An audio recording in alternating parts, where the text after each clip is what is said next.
Hey guys, this is Colin from Blackjack Apprenticeship, and it's good to be back here recording a podcast for you guys. I know it's been a little while and hasn't been super consistent, but that's all right. I'm doing what I can.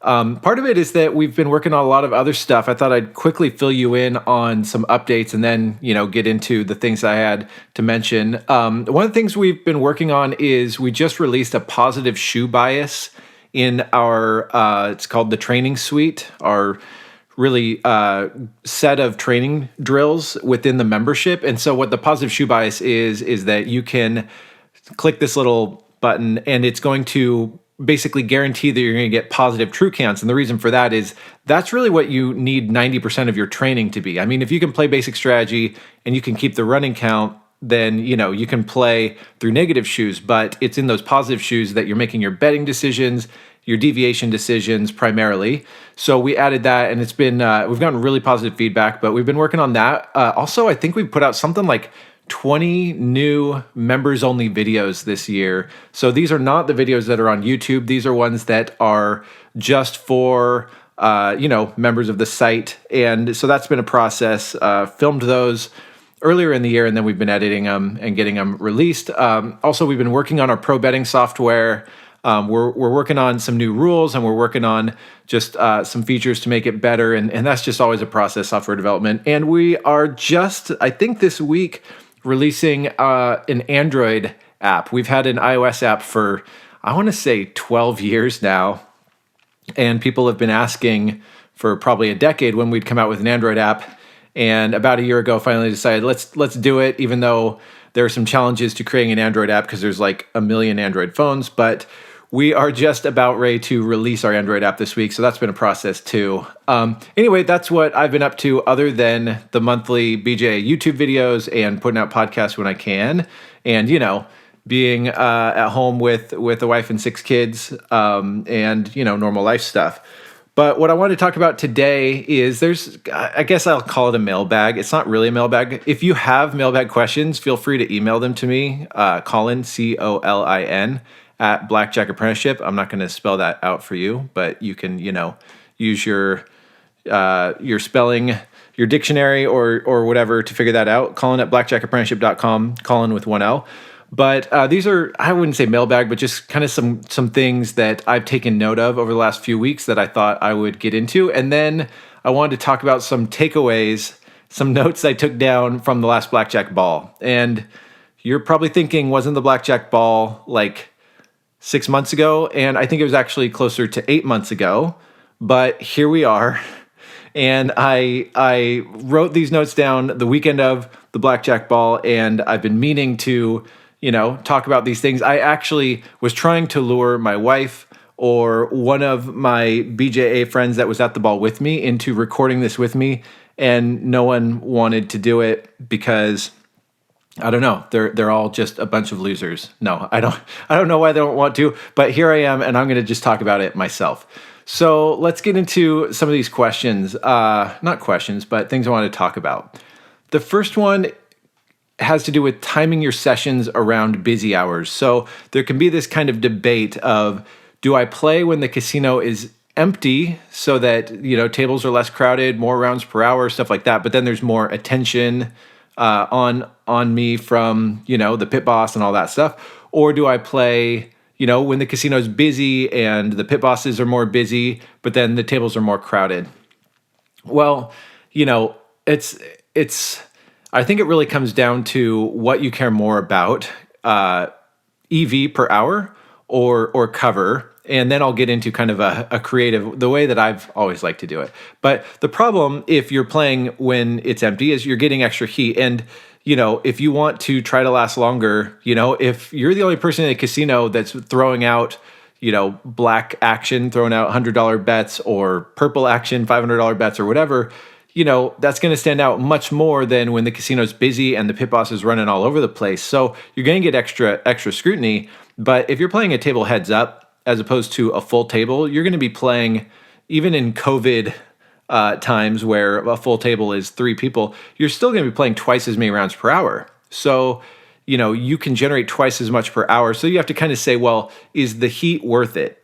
getting twice as much attention, is that going to be, worth it to make twice as much money per hour? But the problem with crowded conditions, I mean, it can be right now, it can be hard to find a table during COVID because it's 3 people to a table.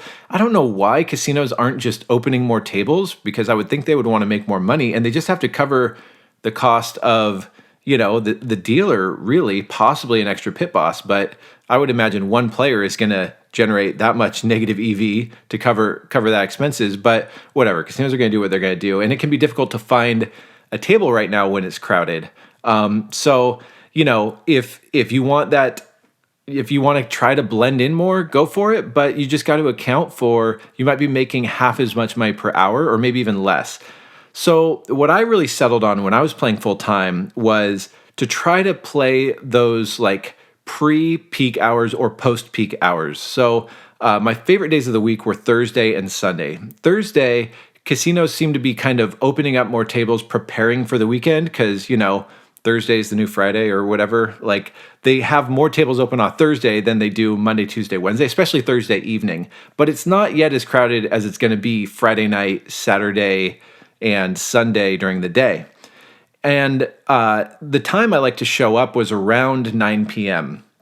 because most people still have work on Friday. By 9, the people, it's starting to thin out, but they still seem to have enough tables open. And if you're on that table, they tend to keep it open. If you're betting enough money, they're going to keep it open until you leave the table. So Thursday night was one of my favorite times. And then Sunday night. And Sunday night, it's kind of the flip side, which is they've had all these tables open all weekend, and they're going to start closing down tables by Sunday night. But if you show up at the right time, again, maybe 8, 9 p.m., people are going to start heading home because they got work on Monday, but there's more tables open than there would be, during the day on a Monday, Tuesday, Wednesday. So those were my favorite times to play. But the whole point is try to find those optimal times where, it's ideal playing situations. There's enough tables to play. It's not super crowded, but it's not empty. If you've got more tables at your disposal, then you can generate more rounds per hour than if you've just got, one table that you're waiting for a seat at. So I know everything's weird during COVID times, but just think through it. Really, the goal, and I've said this before, I say this at every boot camp, the goal isn't to play blackjack. The goal is to generate positive rounds per hour, to generate positive rounds of blackjack. And the more you generate per hour, the more money you make. So think of it that way. And it is a balancing act of heat versus, just rounds per hour, but you can make that decision. I generally go for rounds per hour and not worry about heat as much, which brings me to the second thing I want to bring up, which is playing through heat. And what brought this to my attention was listening to a recent Gambling with an Edge Mailbag podcast. And if you don't listen to Gambling with an Edge, I recommend it. Bob Dancer, Richard Munchkin, these guys are experts in their fields. They're experts in professional gambling. They, are friends with the most brilliant and successful professional gamblers out there. And then they're sharing this information, for free. So I would definitely listen to that. But they were talking about, someone had asked them a question about, I think they even said that I teach just playing through heat and don't worry about it at all. And that's not far from what I would say. In my book, I talk about, when do you want to shear the sheep? Like, you can shear a sheep many times. And when do you want to just skin the sheep? So if it's your local casino, you might decide, I don't want to just burn this place down. I want to be able to, take money from it over a long period of time because it's convenient, it's close, maybe you're enjoying some comps there. And so you might not want to be as aggressive with your bet spread there. And if you're getting any sort of heat, you might want to just head home, give it a week or two, play on a different shift or whatever. But if you're on a blackjack trip, this is the thing that I learned the hard way, and that, even Josh Axelrad talks about in Repeat Until Rich, is you don't want to back yourself off. And so what that means is, if you're on a blackjack trip and you're getting heat, you have to ask yourself, am I going to be back here anytime soon? And the odds are you're not going to be back there soon enough that it's worth, leaving and trying to save it for another trip. If you're halfway across the country, just keep playing through the heat. Maybe they don't back you off and you get more EV in, or if they do back you off, at least okay, I won't come back here, rather than leaving, flying back, a month later and getting backed off from your previous trip, getting backed off in like half an hour. But there's kind of a bigger question that you need to ask yourself, which is really, what are your goals?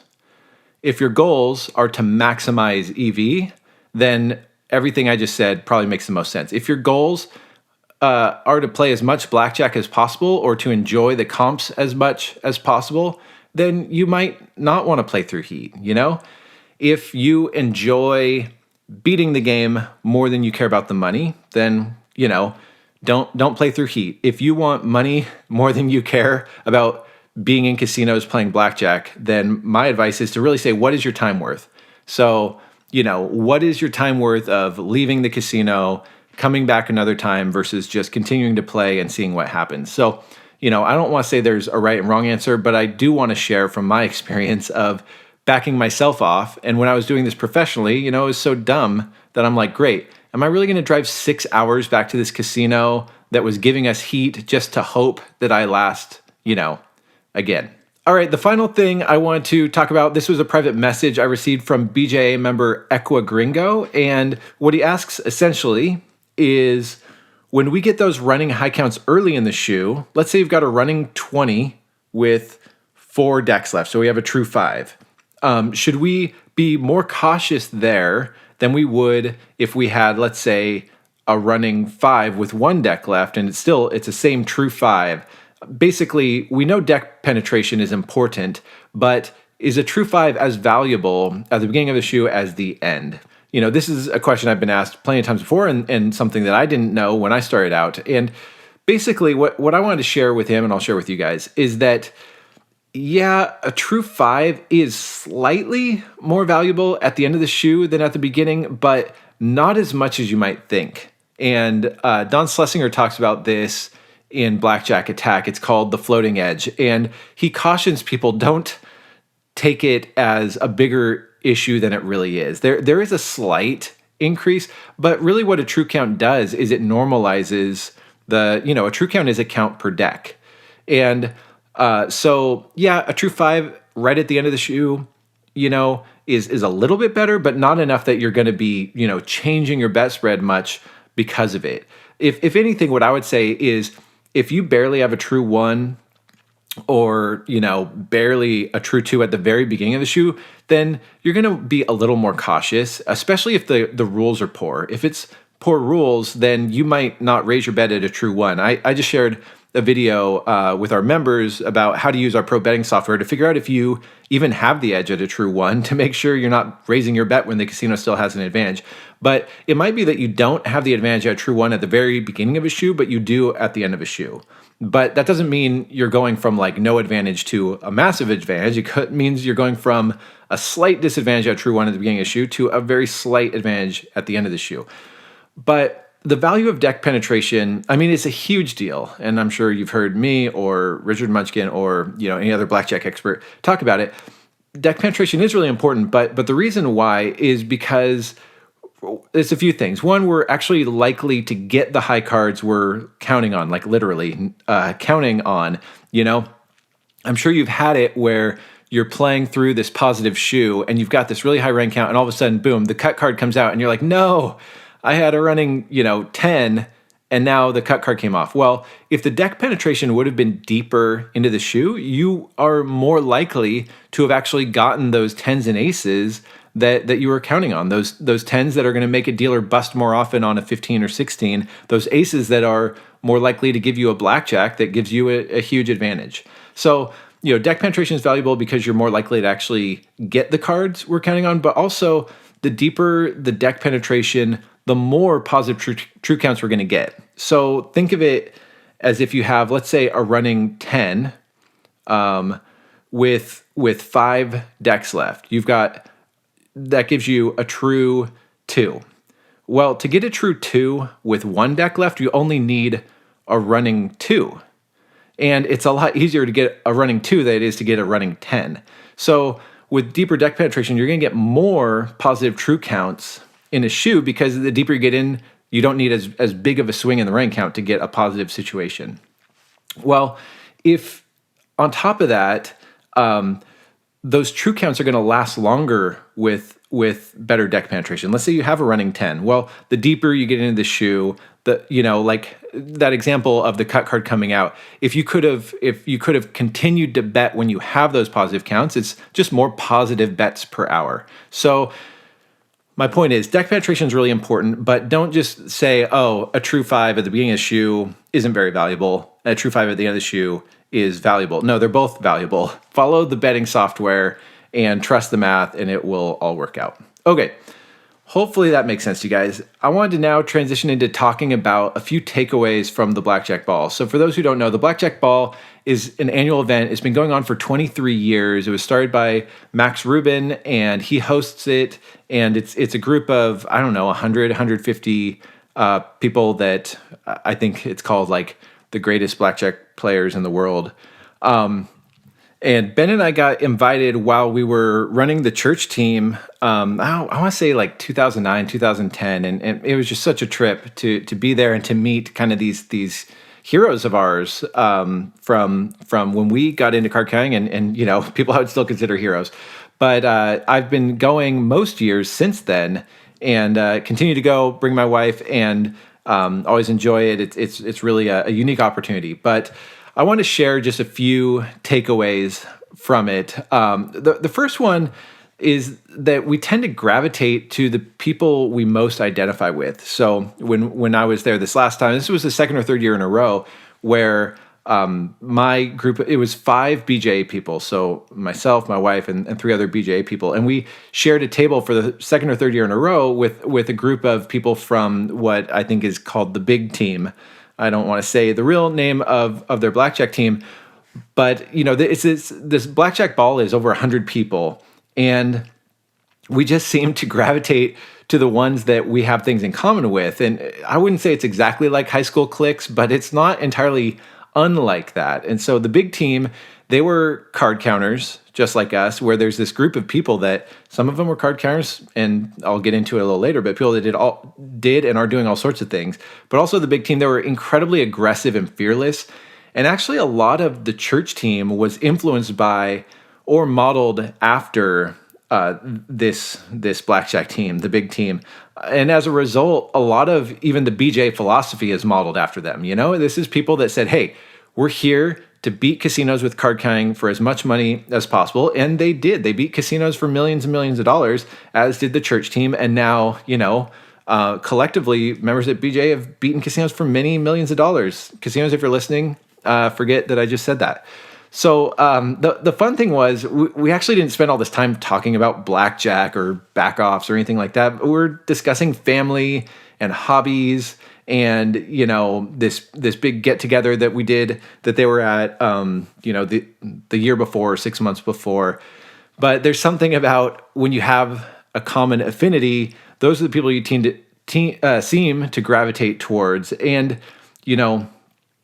the connection seemed to have been made over the years because we just kind of seem to be cut from the same AP cloth. I don't really know. There isn't like some huge life lesson there. It was just an observation, is that, oh wow, we sit with the people that beat the game the way we beat it with a similar ethos, and maybe it's a good reminder to talk to people at the Blackjack Ball that have beaten different games and in different ways. Which brings me to my second point, is that there are so many ways to beat a casino. And I think it's kind of funny at this point. I mean, it's not funny, but there's some irony. It's called the Blackjack Ball.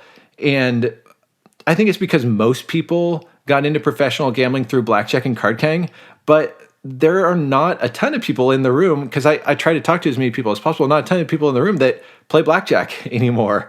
But there are people that are like Tommy Highland. They're still exclusively counting cards for a living. There are people that ran major blackjack teams. There are people that hole card professionally, people beating comps for a living. There are a few people there that have beaten horse races for billions of dollars. And maybe they started out as a card counter, but transitioned into horse race handicapping. There are people there that have beaten card craps and video poker. I'm thinking of you, Bob Dancer. There are poker pros in the room, and people who use shoe computers when they were legal, people that have written more about blackjack than have ever played it. and people that quickly transitioned from beating blackjack to beating the markets. So it's just a really diverse group, which can make discussions really fun, or it can make discussions a dead-end street really quickly. I don't know how many times I've tried to start a conversation with someone and say, oh, what do you do? And they're like, oh, I don't talk about it. Okay, well, do you play blackjack? Not really. Okay.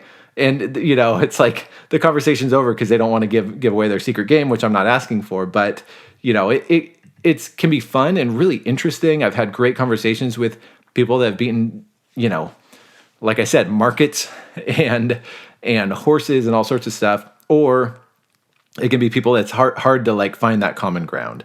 But regardless, whatever, it's a unique, diverse group. And hopefully, if you get further into your advantage play career, it might be that you completely stick with card counting like I have done. But it doesn't hurt to meet people that think differently and do different things because, even if you don't play the games they do or the way they do, you can still learn from them and vice versa. And having an open mind and thinking critically is absolutely going to, give you a greater chance of success over your career. So the third takeaway, I don't know if I call it, I guess the takeaway is that my Tommy Highland nightmare was only a dream. So what that means is, I think it was, 2 or 3 nights before the Blackjack Ball, I had this dream that I was talking with Tommy Highland at the ball and saying, how's blackjack going? And he says, oh, yeah, Colin, it's been really rough. I can't play at all anymore. I can't find games worth playing, and they're not letting me play at all. And I feel like I'm basically done. And it was like, I wake up from this dream. I was like, oh no, like that's awful. I hope it's not a premonition or whatever. Well, fast forward to the night of the Blackjack Ball, and I asked Tommy how it's going, and he's like, yeah, it's going great. He's playing plenty of blackjack, and my dream was only a nightmare, and it's I guess at this point it shouldn't surprise me that he's continuing to have as much success as he's had for decades, but there can always be that nagging fear of this thing's going away. It's just a matter of time before it goes away. And there could be a day at which card counting doesn't exist, but it's definitely not 2020. The only thing that's made card counting going away was literally all casinos shutting down for months. But, aside from that, it's not going anywhere. It was just kind of a funny anecdote I thought I'd share, and hopefully I don't have any more Tommy Highland nightmares. Speaking of Tommy, he's the nicest guy. He's come to I don't know how many blackjack boot camps and just shared his wisdom and his story. I doubt he's listening to this, but if you are, Tommy, we're incredibly thankful and grateful for you and hope that you're doing really well. All right, number 4. I just thought I'd share a few of my most memorable conversations. Like I said, it's a unique group of people, and I try to have good conversations with people and learn from them or just hear what they're up to. And it's a large gathering of outside-the-box thinkers. So I thought I'd share a few of those. The first one was Hollywood Dave. So Hollywood Dave, he wrote Hollywood Blackjack. He played on a large blackjack team, and he told me that he's currently, I think he's invested in and perhaps an advisor for a startup that is trying to be kind of like a Yelp for news media. So, or maybe more like a Rotten Tomatoes. So we all know that there's all sorts of media that is on this broad spectrum from accurate reporting to fake news and, not on one side of the aisle, but on both, or all sorts of agendas.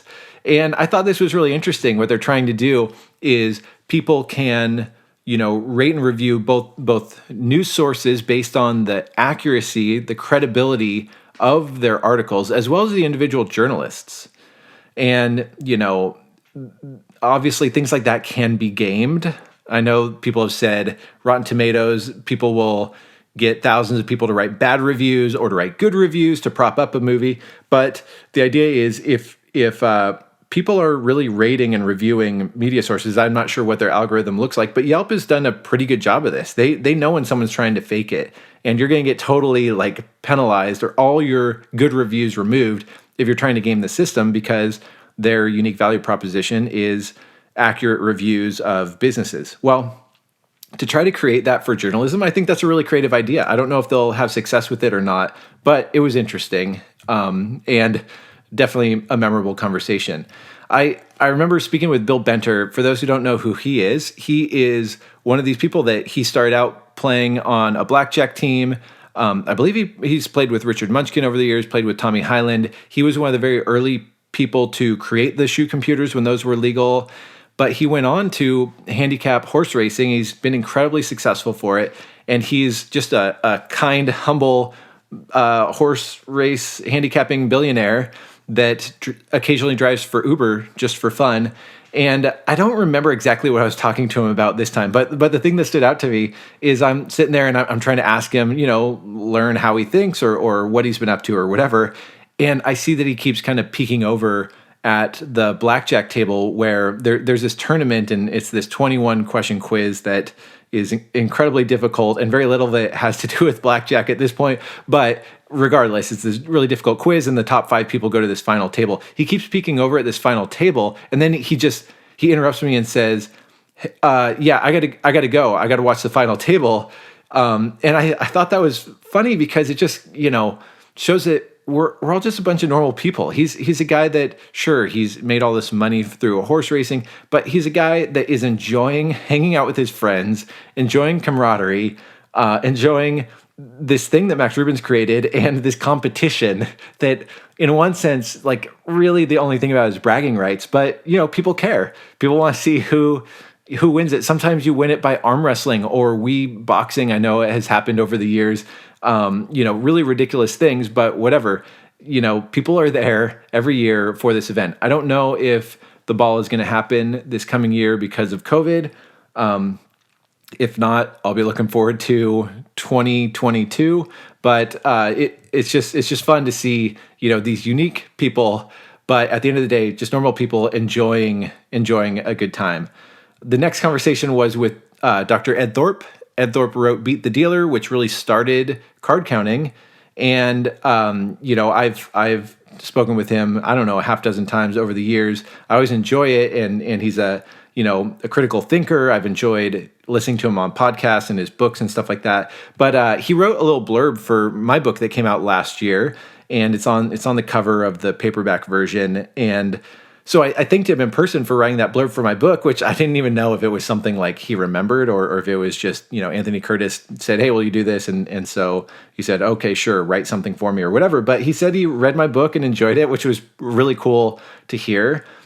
But before long, it's my wife and I, Dr. Thorpe, and his wife, and Joe748, and we're standing around talking, and the conversation turns from, talking about blackjack or whatever we've been up to the last year, and then it turns into talking about scuba diving, which Joe748 has done a whole bunch of over the years. And I guess, Dr. Thorpe's wife is a scuba dive instructor, and he likes to scuba dive, and I'm standing here and I'm thinking, how did I go from waiting tables at, a burger place to substitute teaching to listening to a billionaire and his wife talk to a former blackjack student turned friend of mine about scuba diving and swimming with sharks? It was just one of those like surreal moments.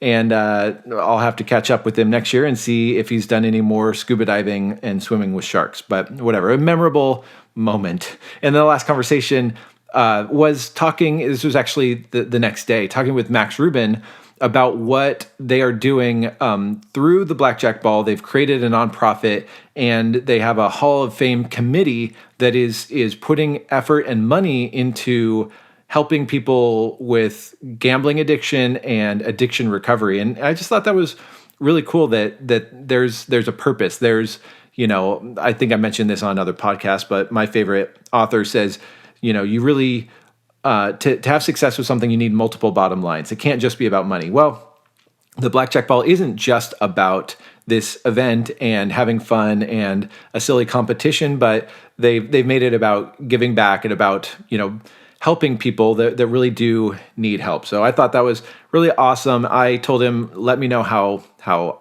I or the BJA community can help be involved with that. And I'm looking forward to hearing more about it, hopefully next year.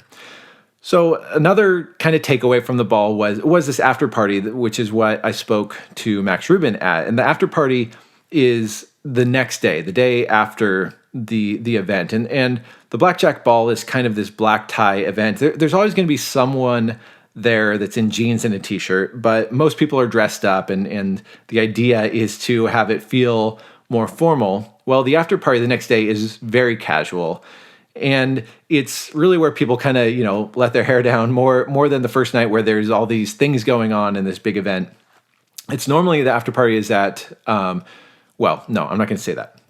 But this time it was 50 or so people crammed into Huntington Press, which is the publisher, Anthony Curtis, his publishing company that put out my book and countless professional gambling books. And this was probably the last large hangout I did before everything shut down with COVID. COVID wasn't a thing as far as anybody knew in February when the ball happened. And so it really stands out because I haven't been a part of an indoor hangout with, 50 people all crammed together. But it was a really fun thing. Anthony Curtis opened this giant bottle of champagne that he'd gotten as a prize from winning the skills competition at the Blackjack Ball a previous year.